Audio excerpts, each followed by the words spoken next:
पत्रकारांना धमक्या देतात, अशा नावावर सामाजिक वातावरण बिघडवण्यासाठी आणि वक्तव्य करण्यासाठी म्हणून गुन्हे दाखल झाले पाहिजेत। शांतता भंग करण्याचा गुन्हा नारायण राणेवर दाखल झाला पाहिजे आणि नारायण राणेंना अटक झाली पाहिजे, म्हणून आम्ही अल्टिमेट देण्यासाठी हे आंदोलन करत आहोत। काल त्यांनी भाषा वापरली, नारायण राणेंनी जी भाषा वापरली तो त्यांच्या संस्काराचा भाग आहे। नारायण राणेंनी त्यांचा संस्कार, त्यांचा इतिहास दाखवलेला आहे आणि तो इतिहास काय आहे तो इतिहास मी बैजवार पत्रकार परिषदेमध्ये सांगणार आहे।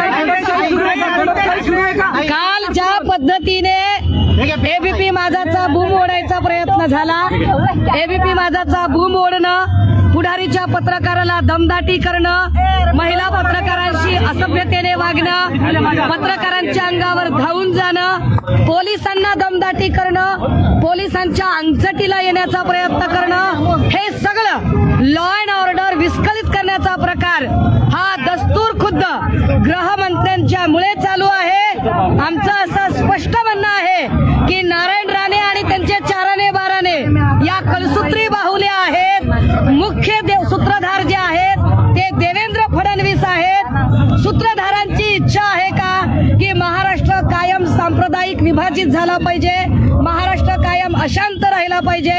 देवेंद्र फडणवीस नावाच्या सूत्रधारांनी आता उत्तर देण्याची गरज आहे की नारायण राणेला तुम्ही जाणीवपूर्वक फक्त आणि फक्त महाराष्ट्र अशांत करण्यासाठी मोकळा सोडलेला आहे का?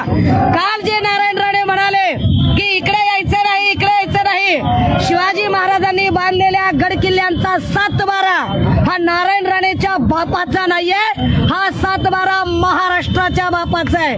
नारायण राणेचा आणि म्हणून नारायण राणेंवरती सामाजिक अशांतता निर्माण केल्या प्रकरणी, सामाजिक सलोखा भंग केल्या प्रकरणी, वारंवार चिथावणीखोर वक्तव्य केल्या प्रकरणी नारायण राणेंवर गुन्हे दाखल करण्याची जबाबदारी देवेंद्र फडणवीसांची आहे। आणि जर देवेंद्र फडणवीस नारायण राणे यांच्यावर गुन्हे दाखल करणार नसतील तर याचा अर्थ असा आहे की नारायण राणे, निलेश या निव्वळ बाहुले आहेत।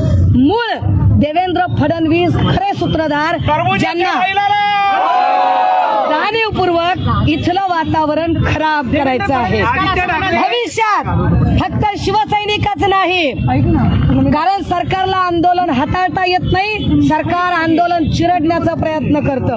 मग ते बदलापूरचं आंदोलन असो किंवा काल केलेलं शिवप्रेमींनी, सरकार आंदोलन चिरडण्याचा प्रयत्न करतं। अशा सगळ्या परिस्थितीत शिवसैनिक असो, पत्रकार असो, पोलीस असो किंवा नागरिक असो, सामान्य कुणाच्याही केसाला धक्का लागला तर याची जबाबदारी राणेंची नाही, याची जबाबदारी देवेंद्र फडणवीसांची असेल, हे फडणवीसांनी लक्षात ठेवलं। हा, ते काय काय करू शकतात त्याची मी पत्रकार परिषद वेगळी घेते दादा, मग 5 मिनिटांमध्ये घेते। सरकारचा